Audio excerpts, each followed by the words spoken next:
आज मैं फिर आपके सामने हूँ, Raman Kumar, president consumer protection cell. आज मैं जिस विषय पे बात करना चाह रहा हूँ वो है कि आपका गाड़ी का कोई भी मोटर क्लेम हो, उस वक्त आपको क्या सावधानियां रखनी है कि जिसकी वजह से ये जो इंश्योरेंस कंपनी है, खास करके जो प्राइवेट इंश्योरेंस कंपनीज हैं, वो आपको बेवकूफ़ ना बना सकें, वो आपके क्लेम को रिजेक्ट ना कर सकें। अगर मेरी कही हुई बातों का आप ध्यान रखेंगे तो आपको मना करने से पहले कंपनी को हजारों बार सोचना पड़ेगा। जैसे ही आपकी गाड़ी एक्सीडेंट होती है तो सबसे पहला स्टेप है कि आप, अगर उसमें किसी तरह का कोई फैटल एक्सीडेंट नहीं है, मतलब किसी को चोट नहीं आई है, फिर आपको गाड़ी के एक्सीडेंट का इंफॉर्मेशन इंश्योरेंस कंपनी को टोल फ्री नंबर पर दे देना है। उसके बाद आपके पास एक मैसेज आएगा, उसको आपने सेव करना है। अगर गाड़ी को टो करना है, मतलब ऐसी कंडीशन में है कि चल के नहीं जा सकती, तो आप क्रेन को फ़ोन करेंगे, क्रेन की बिल लेंगे टो करने का।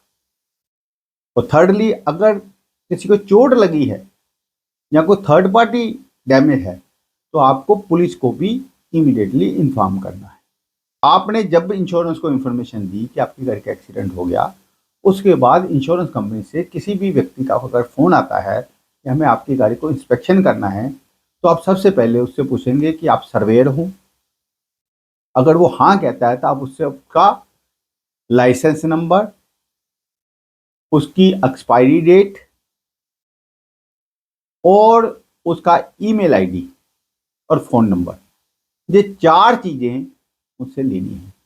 दोबारा रिपीट कर रहा हूँ, किसी सर्वेयर का फ़ोन आता है आपको कि मेरे को आपकी गाड़ी का इंस्पेक्शन करना है, ये आप जहाँ गाड़ी ठीक करते हैं उस वर्कशॉप वाले को भी बोल के जाना है कि बिना ये चार चीज़ें लिए वो इंस्पेक्शन नहीं करवाएगा।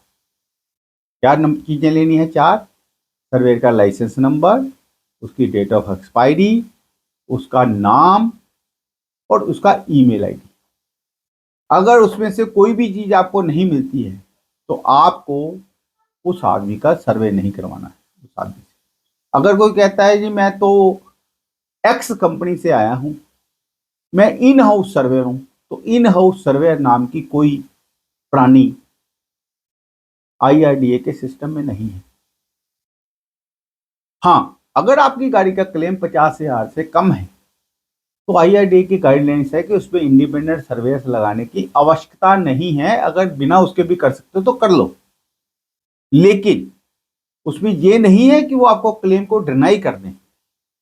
उसकी व्यवस्था ये है कि आपका जितना लॉस हुआ, जितना आपने बिल दिया, वो उसको कंपनी को पे करना है। अगर उसमें से कोई भी डिडक्शन करनी है तो उसके लिए इंडिपेंडेंट सर्वेयर चाहिए ही चाहिए।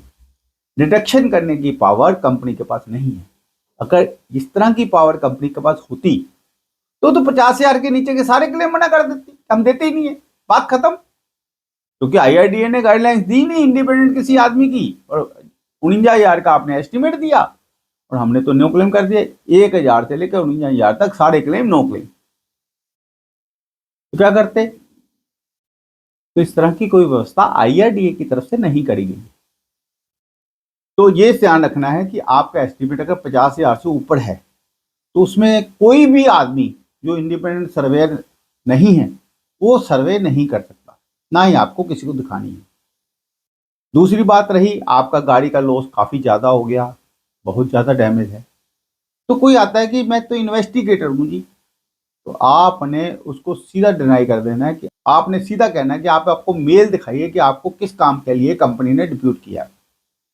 वो मेल चेक करिए, क्या नाम है, कौन सा आदमी डिप्यूटेड है, क्यों डिप्यूटेड है। अगर सिंपल लिखा हो फॉर इन्वेस्टिगेशन, तो इन्वेस्टिगेशन करना किसी अलग पार्टी का काम नहीं है।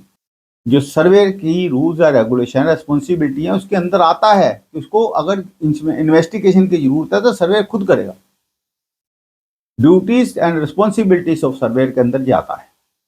अगर वो सर्वे नहीं करता तो उसकी कंप्लेंट IRDA को करिए, हमें करिए, हम ऐसे सर्वेयरों का लाइसेंस कैंसिल करवा देंगे। जो सर्वेयर अपनी ड्यूटीज एंड रिस्पॉन्सिबिलिटी से हट के काम करेगा उसको हम IRD को और कंज्यूमर प्रोटेक्शन अथॉरिटी को कंप्लेंट करके उसका लाइसेंस कैंसिल करवाएंगे। सर्वेयर ही इंडिपेंडेंट सर्वे है जो एज पर लॉ इंडिपेंडेंट गिना जाता है। वो ना तो इंश्योर्ड की तरफ से होता है ना इंश्योरेंस कंपनी की तरफ से होता है। उसको फीस वो देता है जो डिप्यूट करता है। और अगर आपको 72 आवर्स में आपका सर्वेयर कोई डिप्यूट नहीं हुआ और आपका लॉस ज्यादा है तो आप अपनी तरफ से एक इंडिपेंडेंट सर्वे डिप्यूट करके उसकी इंफॉर्मेशन इंश्योरेंस कंपनी को दे दीजिए। इंश्योरेंस कंपनी आपको बेवकूफ बनाने की कोशिश करेगी। और जनरली प्राइवेट इंश्योरेंस कंपनी जो हैं इस देश की, वो जैसे ही आपका बड़ा लॉस होगा वो देने से मना करने के लिए सोचने लगती हैं कि कैसे इसको डिनाई किया जा सकता है। इसलिए अगर आपने छोटी सी भी गलती कर दी तो उस गलती को लेके उसको मना कर देंगे। आपने हमारे वीडियोस देखे होंगे किस किस तरह से उन्होंने क्लेम को मना करने की कोशिश करी है। ICICI Lombard general insurance company का क्लेम है, ट्रक को आग लगी है, वो कह रहे हैं कि ये तो मैकेनिकल फेलियर है। क्या कौन रहा है? इन्वेस्टिगेटर नाम का प्राणी जिसकी कोई वैल्यू नहीं है। सर्वेयर कह रहा है क्लेम पेबल है, लेकिन इन्वेस्टिगेटर नाम का प्राणी जो अनपढ़ टाइप का व्यक्ति है, जिसका कोई लाइसेंस नहीं है, जिसकी कोई स्टेटस नहीं है कंट्रैक्ट ऑफ इंश्योरेंस में या IRDA में, जिसका कोई स्टेटस नहीं है, वो कह रहा है ये तो मैकेनिकल फेलियर है। और पढ़ा लिखा सर्वेयर कह रहा है ये फायर क्लेम है, ये पेबल है। लेकिन कंपनी कह रही है कि जो कह रहा है नहीं पेबल उसके नाम पे पर्ची फाड़ दो। ऐसा नहीं है कि इंश्योरेंस कंपनी के ऑफिसर को पता नहीं है कि क्लेम पेबल है कि नहीं पेबल है, उनको सब पता है। लेकिन वो किसी तरह से अपने पैसे बचाना चाह रहे हैं। इनके पब्लिक इशू है, वो पब्लिक इशू में इसका रेट बढ़ाते हैं। इनकी जो वैल्यूएशन होती है ना कंपनी की, वो बढ़ती है। जैसे ICICI इंश्योरेंस कंपनी है, जो कोई भी शेयर निकालती है अपना, आप देखो ICICI लोम्बार्ड इंश्योरेंस कंपनी का क्या रेट जा रहा है। और ये रेट इसलिए बढ़ाती है क्योंकि ये किसी को क्लेम नहीं देती और इनकी मार्केट वैल्यू बढ़ती है।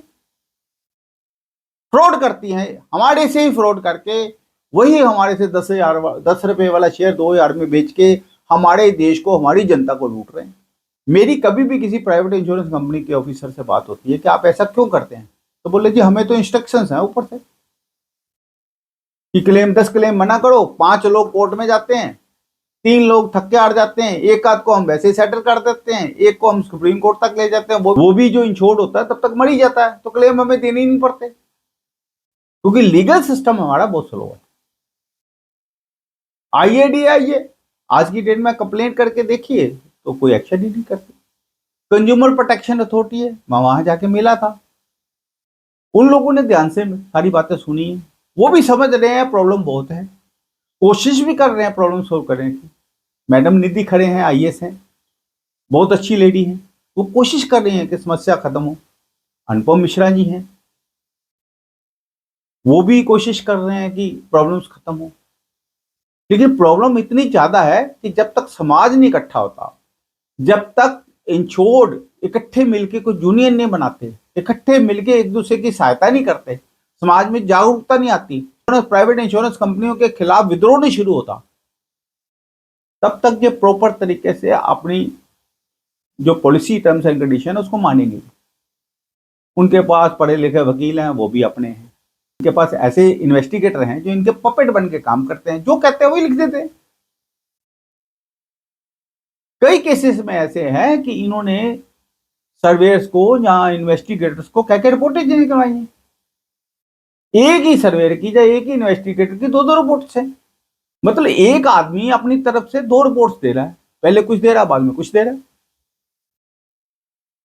बहुत अच्छे सर्वेयर हैं, 80-90% अच्छे सर्वेयर हैं इंडिया में। लेकिन कुछ ऐसे भी सर्वेयर हैं जो भी पपेट बन के भी इंश्योरेंस कंपनी का काम करते हैं। लेकिन इन्वेस्टिगेटर्स वो तो 100% पपेट हैं। और सबसे बड़ी बात, जो गलत काम कर रहा है सर्वेयर, उसकी कंप्लेंट आप IRDA, कंज्यूमर प्रोटेक्शन अथॉरिटी, कहीं भी कर सकते हो, उसके ऊपर तो केस कर सकते हो कोर्ट में। ये इन्वेस्टिगेटर नाम का प्राणी, इसके ऊपर तो केस ही नहीं हो सकता, इसलिए वो कुछ भी लिख देते हैं। और मान लो एक आदमी है इन्वेस्टिगेटर, उसकी कंपनी का नाम है ABC इन्वेस्टिगेटर, आपने ABC इन्वेस्टिगेटर के खिलाफ कुछ कर दिया, अगले दिन वही आदमी XYZ इन्वेस्टिगेटर बन के काम करने लगता है, कंपनी उससे काम करवाती है। आप उसके ऊपर कंप्लेंट करोगे तो DEF इन्वेस्टिगेटर बन जाएगा। मतलब नाम ही तो चेंज करना है, कोई लाइसेंस तो है नहीं जो कैंसिल होना है। कभी कोई जीवन में आपने ऐसा प्रोफेशनल देखा है कि जो मतलब एक एडवोकेट है, अगर आपने एक्शन ले लिया, उस एडवोकेट का लाइसेंस कैंसिल हो गया तो अगले दिन वो दूसरा कोई नाम से लाइसेंस ले लिया, ऐसे कभी होता है?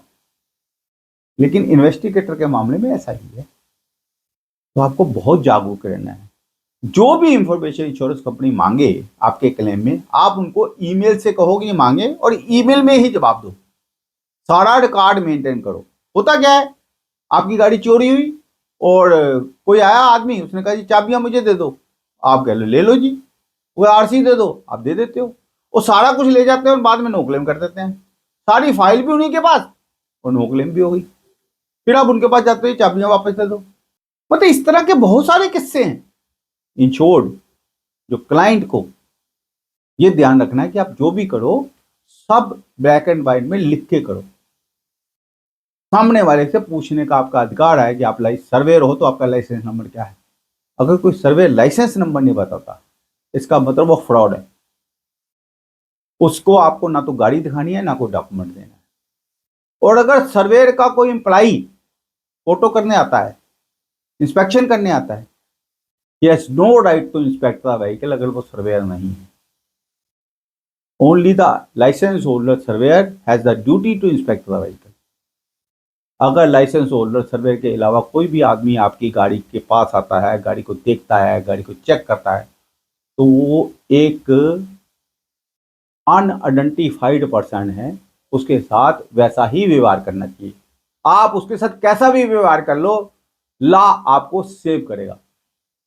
लॉ आपके विरुद्ध कोई एक्शन नहीं लेगा। और अगर कहीं कोई प्रॉब्लम आती है तो हम खड़े हैं, कंज्यूमर प्रोटेक्शन सेल आपके लिए खड़ा है। आप हमें कंप्लेन करिए, आप इंडिया में कहीं भी होंगे हम आपकी सहायता करें। तो आपको जागरूक रहना है। और अगर आपको कोई क्लेम में कोई परेशानी आती है, आपको गाइड कर देंगे कि कैसे आपको क्लेम अपना लेना है।